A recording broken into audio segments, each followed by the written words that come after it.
오늘은 디모데서 후서 말씀을 통해서 은혜를 나누려고 합니다. 디모데 후서는 사도 바울의 유언장과 같은 그런 책입니다. 사도 바울의 신약성경 13책을 성령의 감동을 받아 기록했는데 이 디모데 후서가 제일 마지막으로 디모데에게 보낸 편지, 그래서 유언장과 같은 편지라 그래요. 그 중에도 이 4장 마지막 장은 더 우리에게 절실하게 와닿습니다. 한편으로는 마음이 무겁기도 하고 엄숙한 그런 내용의 말씀을 상고하지만 또 한편으로는 우리에게 영원한 소망이 있고 이렇게 확신에 찬 그런 믿음이 사도 바울에게 어떻게 그런 은혜가 주어졌는가를 생각해 보면서 은혜를 나누려고 해요. 오늘 디모데 후서 4장에 이 편지를 기록할 때의 상황은 로마 감옥에서 기록하는 겁니다. 옥중서신이지요.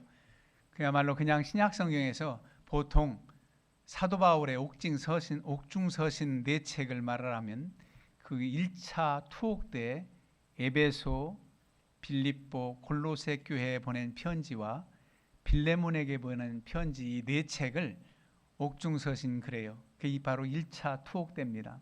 그땐 비교적 자유가 있었어요. 그래서 마음껏 만나기도 하고 이렇게 가택연금처럼 그렇게 지냈을 때가 1차 투옥 때인데, 지금 이 상황은 마지막 순교를 기다리면서 싸늘한 차디찬 감옥에서 착고에 차인 그런 아주 어려운 가운데 있는 상황에서 이 편지를 그래도 써서 전할 수 있는 정도는 되지만 힘든 그런 상황이었습니다.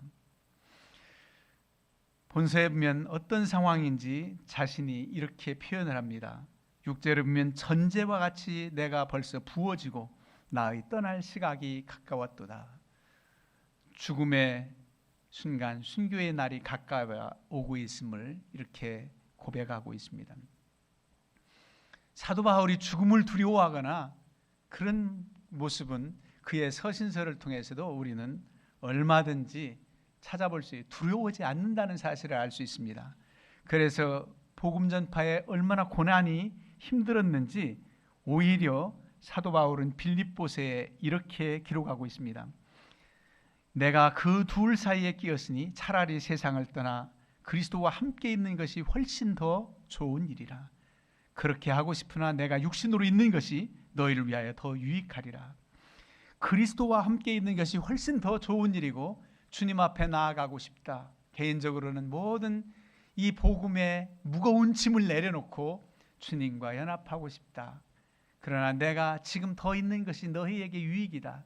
아직 가르쳐야 될 사명, 복음 전파의 사명이 있기 때문에 지금 하나님께서 나를 이렇게 거두시지 않는다. 이렇게 표현하고 있어요. 이게 바로 1차 투옥 때 빌립보서에 보낸 편지입니다. 그렇다라고 한다면 전혀 바울 사도는 죽음이 순교가 두렵지 않은 거지요. 오히려 이 순교의 때를 마지막 자기가 하나님께 헌신할 수 있는 자기 생명을 드리는 전제로 표현을 합니다.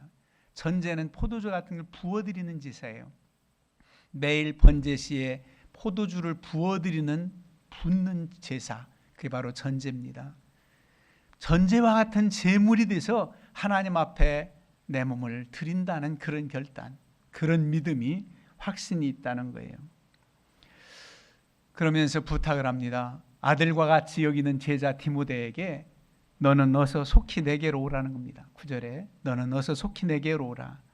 우리가 답을 봉독하지 않았지만 21절과 연결해 보면 너는 겨울 전에 어서 오라. 너는 어서 속히 내게로 오라. 너는 겨울 전에 어서 오라. 그래서 제가 제목을 겨울이 오기 전에 이렇게 붙인 겁니다. 겨울이 오기 전에 속히 와라.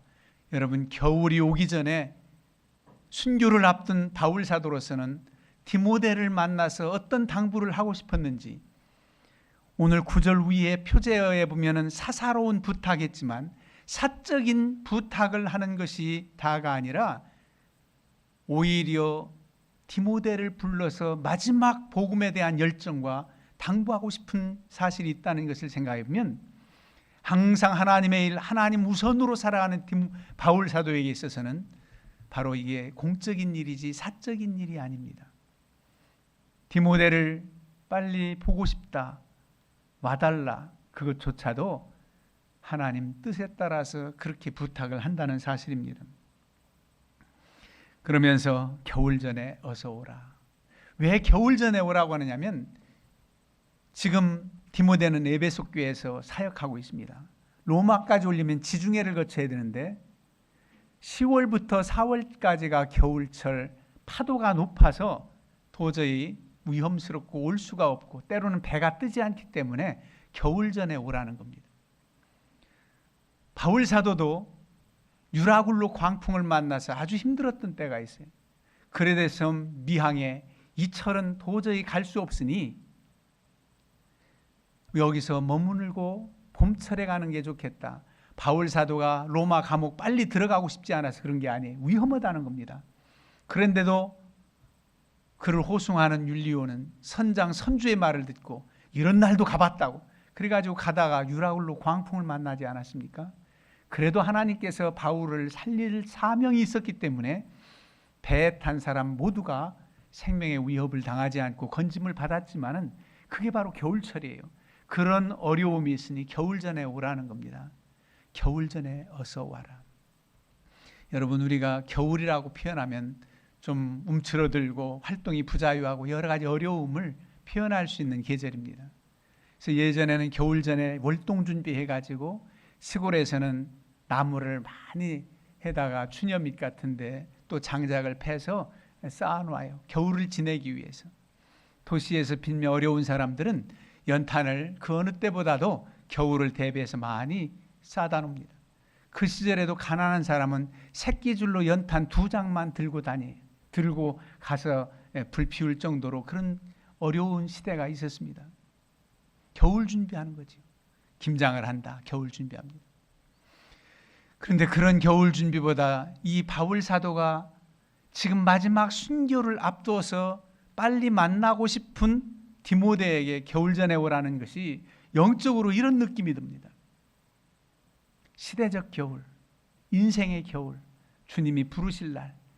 우리가 이렇게 살아가면서 언제까지나 일상적인 평범한 삶 같았지만 지난해 올해 코로나로 이렇게 움츠러들고 힘든 그런 시기를 보내면서 우리의 믿음의 불 지피는 것도 준비하는 것도 이 겨울이 오기 전에 준비한 사람들은 신앙을 잃어버리지 않고 하나님 사랑하는 마음이 더 뜨겁게 열정으로 이 기간을 보내고 있다.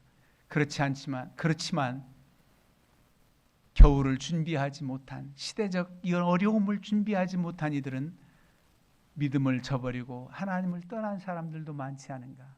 아니, 한편으로는 이보다 더 큰 어려움이 있는 그런 시대적 겨울 대비한다면 우리가 어떤 믿음의 자세로 살아야 될까도 생각해 봅니다. 더 나아가서 인생의 겨울, 하나님께서 우리를 부르신다면 어떤 준비를 하고 이렇게 바울 사도처럼 당당하게 믿음으로 고백하고 하나님께 나아갈 수 있는가? 나는 선한 싸움을 싸우고 나의 달려갈 길을 마치고 믿음을 지켰다고 고백합니다. 선한 싸움을 싸웠다. 누구랑 분란을 일으키고 치고받고 하는 싸움이 아니라 복음을 전하면서 영적 싸움, 그를 박해하고 핍박하는 여러 가지 고난 가운데도 굴하지 않고 주의 복음을 전했던 선한 싸움, 이 싸움을 잘 싸웠다는 겁니다. 물론 주의 성령의 도우심으로 말미암아 이겨나갈 수 있었지요. 나의 달려갈 길을 마쳤다. 주의 복음을 위해서, 주님을 위해서 달려가는 길, 걸어가는 길이 아닙니다. 편안하게 걷는 길이 아니에요. 달렸다고 표현을 하고 있어요. 신앙생활의 경주, 다름박질하는 자와 같이 줄곧 달려왔다는 겁니다. 이 달려갈 길을 마치고 이제 믿음을 지켰다. 흔들리지 않는 믿음. 사도 바울이 예수 그리스도를 만나고 회심한 이후에는 그의 흔들린 모습은 전혀 없습니다. 그야말로 오늘은 이곳 내일은 저곳 제자들을 세우고 가는 곳곳마다 교회가 세워지고 많은 이들이 주님께 돌아오는 역사를 위해서 줄곧 달려가고 믿음을 지켰을 뿐입니다. 인생의 겨울이 오기 전에 우리에게도 이런 확신이 있는가? 정말 하나님의 은혜를 힘입어서 우리가 선한 싸움에 승리할 수 있고 최선을 다해서 주님 달려온 모습 주님 아시지 않습니까? 라고 고백할 수 있는가? 한번 우리도 생각해 보아야 됩니다. 그런가 하면 이 고난과 어려움, 만약 이 새로운 하나님 나라에 대한 소망이 없다면 순교가 두려웠을 겁니다. 그런데 이제후로는 나를 위하여 의의 면류관이 예비되었다고 고백합니다. 의로우신 재판장이 주 앞에 설 그날에 내게 주실 것이라는 확신을 가지고 있습니다. 이 면류관은 썩지 않을, 새하지 않을 면류관, 의의 면류관, 하나님이 예비하신 믿음의 승리자에게 주어진 면류관, 이게 바로 내게 예비되었다는 겁니다. 이런 확신에 찬 모습. 그런데도 나에게만 이렇게 애쓰고 줄곧 믿음으로 주를 위해서 산 사람들에게만 주는 게 아니라 주의 나타나심을 사모하는 모든 자에게는, 우리 주님을 믿고 그리스도의 부활의 확신과 다시 오실 예수 그리스도를 바라는 믿음 있는 사람들은 모두에게 이와 같은 의의 면류관이 예비되었다는 겁니다. 이런 소망이 넘쳐요. 그래서 유언장과 같이 무거운 말씀인 것 같은데도 이렇게 하늘의 소망을 가지고 확신 있는 바울 사도의 모습을 보면 우리에게도 담대함이 솟아납니다. 그러면서 너는 어서 속히 내게로 오라. 겨울 전에 어서 와라, 오라 그래요. 여러분, 언뜻 보면은 사도 바울이 그렇게 에베소에서 지금 사역하고 있는 디모데가 얼마나 분주하고 바쁜데 면회 오라고 그렇게 요청합니까? 라고 생각이 들잖아요. 근데 지금 에베소에 대한 지역도 큰 지역이고 에베소 교회 성도들도 지도자가 없으면 안 되지요. 사도 바울은 그의 동력하는 사람들을 또 그를 위해서 아주 세심하게 보냅니다. 12절에 보면 두기고는 에베소로 보내었노라. 두기고를 에베소로 보내면서 디모데가 면회하러 오면 빈자리를 두기고가 일할 수 있도록 그렇게 대책을 세웁니다. 두기고는 에베소로 보내었노라. 여러분, 이렇게 해서 디모데를 오라는 거예요. 그러니까 사사로운 것이 아니라 지금 겨울이 오기 전에 빨리 디모데를 만나서 당부할 말이 분명히 있을 거예요. 그런데 이 성경책 이후로든 앞으로든 디모데가 사도 바울을 만나러 면회 갔다는 내용이 없어요. 면회 가서 어떤 대화를 나눴고 어떤 말씀을 받았고 그런 내용은 없습니다. 그래서 한편으로는 짠하기도 하지만 추정하기로는 디모데는 분명 그도 기도하는 사람, 하나님의 사람인지라 사도 바울을 만나는 것이 하나님의 뜻이고 우선순위라고 생각해서 갔을 겁니다. 만나러 갔을 거예요.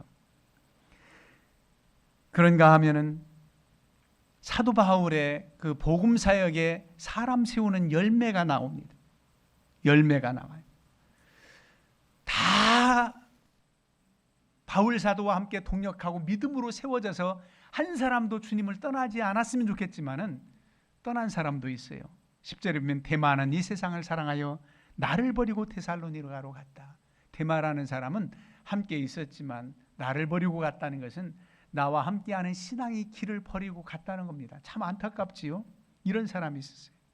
그런가 하면 그레스게는 갈라디아로, 디도는 달마디아로 갔고 이런 사람들은 사역지 선교지로 간 겁니다.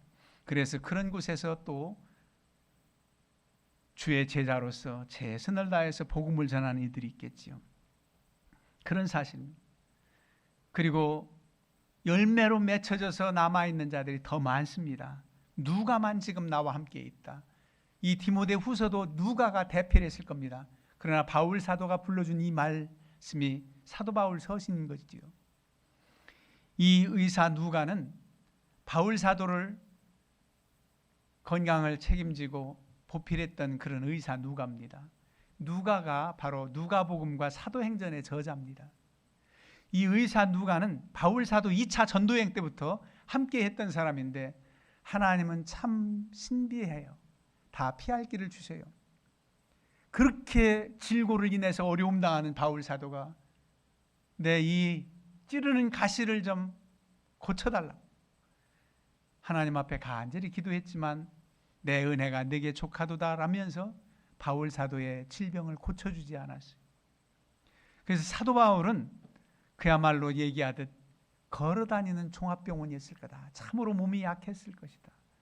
그런데 피할 길을 그래도 누가 같은 사람을 의사를 붙여줘서 그와 함께 동력할 수 있도록 하셨다는 겁니다. 지금 이 로마옥 중에 누가가 함께 있다는 거예요. 그러면서 부탁을 합니다. 마가를 데리고 오라. 그가 나의 일에 유익하니라. 여러분, 바울 사도가 모두 다 믿음으로 선 사람들, 그런 이들에 대해서 기뻐하고 감사하고 그랬지만은 사도 바울을 떠나거나 또는 복음의 일에 장애가 됐던 사람들에 대해서 씁쓸한 표현을 하지 않는, 할 수밖에 없는 일들이 나와요. 여러분 14절에 보면 구리세 공업자 알렉산더가 내게 해를 많이 입혔음에 주께서 그 행한 대로 그에게 갚으시리니. 알렉산더라는 사람이 내게 해를 많이 입혔대. 사도 바울 개인에게 해를 입힌 게 아니라 주의 일에 방해하고 주의 일을 방해한 그 사람에 대해서 내가 원수갑니다. 내가 이제 순교당하고 이 땅에 없지만 너 알렉산더 그 사람 기억하고 그 사람 내가 갚아줘라. 원수 갚아라. 그게 아니에요. 하나님께서 아신다는 거예요. 하나님께서 행한 대로 갚으실 것이다. 회개치 않으면 구리장색 알렉산더는 하나님의 심판이 있을 거다. 그러면 하나님께 돌리는 거예요. 여러분, 하나님의 부르심 앞에서 이 모든 일들, 믿음으로 세워진 그런 사람들에 대해서 감사하고 그들 마지막까지 분부해서 사역지로 가고, 그리고 안타깝게도 세상을 향해서 떠난 사람들에 대해서 이렇게 씁쓸한 표현, 또 방해한 사람들에 대한 하나님께 맡김, 이 모든 것이 마지막 준비를 하는 바울 사도의 모습입니다. 여러분이 주의 일을 하면서 그저 내가 원했던 대로 100% 열매를 보고 다 이렇게 거두는 것만은 아니에요. 생각보다 열매가 적을 수 있고 애쓰고 수고했는데 결과가 좋지 못할 때도 있어요. 사람을 세우고 믿음의 사람으로 양육한다는 거 보통 일 아니에요. 주님께서도 우리에게 위로를 주십니다. 12명의 제자를 세웠지만 주님 곁을 떠나 배반한 가룟 유다를 보면 예수님도 유다만은 어찌할 수 없었어. 그런 생각이 들잖아요. 차라리 나지 않았으면 좋을 뻔했다. 그렇게 말씀을 해요. 저도 목회에 가면서 가장 안타까운 게 믿음으로 막 자라서 성장해야 되는데 멈추었거나 아니 주님을 떠나서 세상 길로 향했다면 그가 교회 나오는 동안에 내게 주신 그 은사나 달란트를 통해서 구원의 확신과 믿음으로 세워졌어야 되는데 그 기회를 잃어버린 것이 주님 죄송합니다. 송구합니다. 이게 제일 안타까운 마음이에요. 좀 더 그런 기회가 있었더라면 그런 사람들도 없지 않아 있어요. 그런데 위로받기는 이렇게 사도 바울도 애썼지만 곁을 떠난 사람이 있고 가룟 유다와 같은 사람이 있는 것을 보면은 내로서는 어찌할 바물. 그래도 믿음으로 서고 신앙이 성장하면서 창성한 분량까지 자라는 것을 인하여 힘을 얻고 우리가 주저하지 않고 최선을 다할 뿐이지요.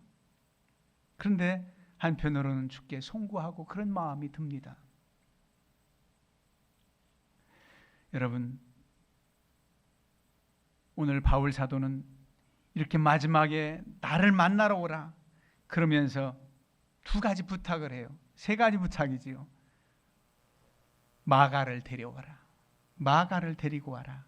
그리고 두루와 가보의 집에 둔 겉옷을 가져오고 또 책은 특별히 가죽 종이에 쓴 것을 가져와라. 마가를 데려오고 겉옷을 가져오고 가죽 종이에 쓴 책을 가져와라.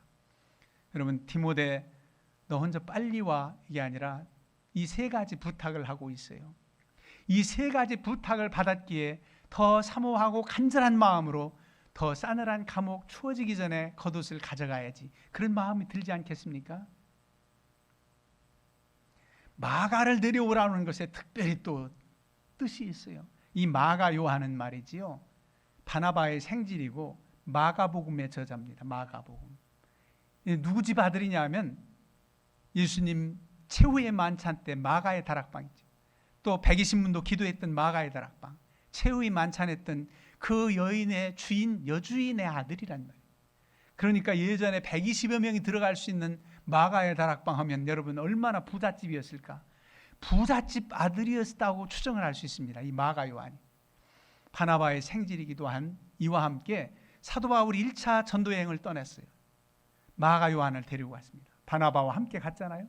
갔는데 구브로 섬을 지나서 밤빌리아 쪽 갔을 때 마가 요한이 함께 하질 못해요. 나 고향 앞으로 가겠습니다. 얼마나 힘이 빠졌을까요? 함께 해야 되는데 고향 앞으로 간다는 거예요. 그래서 혹자는 마가 요한이 왜 1차 전도여행 때 끝까지 그 길을 가지 못했을까? 너무 고생해보지 않아가지고 이 길이 얼마나 힘든다는 걸 알고 그냥 고향으로 갔을 거야. 그렇게 추정도 해봅니다. 그래가지고 2차 전도여행 때는 사도 바울이 바나바와 크게 다퉈요. 성경에 그렇게 귀한 사도들이 다퉜다? 어떻게 이렇게 기록이 나왔을까? 너무나 인간적인 모습이에요. 왜 다퉜습니까? 2차 전도여행 때 바나바는 우리 마가 요한 데리고 가자. 그런데 우리를 그렇게 실망시켰던 마가 요한을 또 데리고 가느냐? 바울 사도가 거절했어요. 안 된다. 그래가지고 바나바와 바울이 선교지를 따로 갑니다. 바나바는 자기 고향 구브로 섬으로 마가 요한 데리고 가고, 그리고 이제 사도 바울은 육지 쪽으로 해서 신라와 이렇게들 갑니다. 결별했어요. 그게 마가 요한 때문입니다. 그런데 여기서 이 마가 요한을 이렇게 말하잖아요. 그가 나의 일의 유익아니라. 지금 마가 요한을 데려오라는 거예요. 근데 이때 마가 요한에 대한 좋은 소문을 듣고 그가 회심있고 바나바를 통해서 훈련받아서 이제는 온전한 그리스도의 제자가 됐으니 그를 좀 내게 보내라는, 여기 처음 소문만 들어서가 아니라 이미 마가 요한은 회심한 뒤에 1차 투옥 때도 바울 사도와 함께 있었습니다. 마가 요한이. 그러다가 이제 마가 요한이 또 떠났고 지금 2차 투옥 때 마가 요한 없는 거예요. 로마 1차 투옥 때 로마 사정을 잘 아는 마가 요한을 데리고 오라는 것은 아마 로마 지역에 대한 당부가 있었을 겁니다. 그러면서 그는 나의 일에 유익하니라. 이 나의 일에 유익하다는 게 나의 감옥바라지하고 내 사적인 일에 유익하다는 겁니까?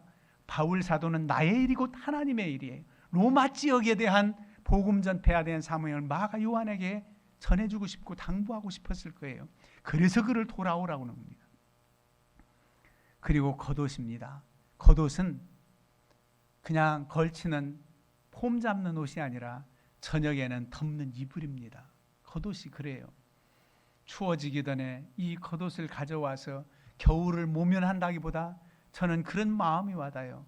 그 겨울 죽는 순간까지도 주님과 교통하는 기도의 옷입니다.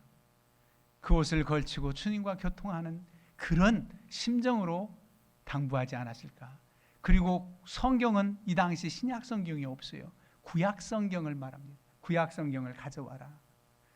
신약 예수 그리스도가 중점적인 주의 복음이고, 그런데 신약 성경은 오히려 바울 서신이 복음서보다 먼저 기록됩니다.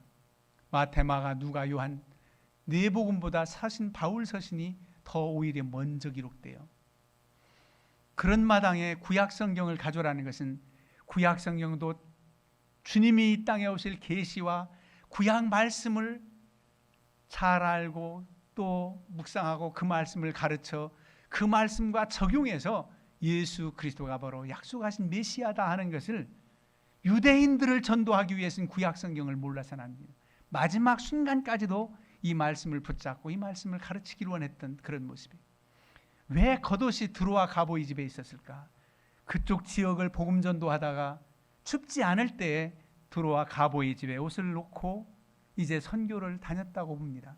로마 투어에 있을 때 그걸 가져오라고 부탁했던 거지요. 이렇게 보면은 사사로운 개인적 부탁이 아니라 모두가 다 주의 일이고 공적인 일을 앞세운 사도 바울의 삶을 엿볼 수 있습니다. 모든 것이 하나님께 마지막 당부하고 싶은 거예요.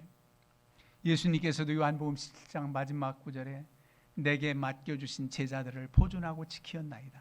이들이 하나 되게 하옵소서. 성부 아버지께 기도하는 장면이 나오잖아요.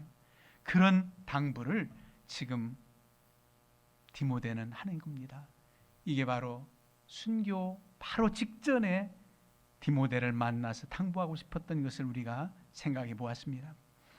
우리에게도 시대적 겨울, 인생의 겨울 앞에 두고 우리에게 당부하신 믿음의 삶, 우리에게 분부하신 사명, 정말 믿음 없이는 잘 감당할 수가 없습니다. 달려갈 수가 없습니다.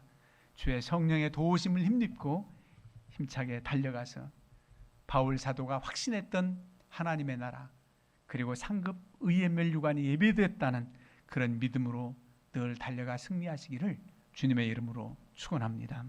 아멘.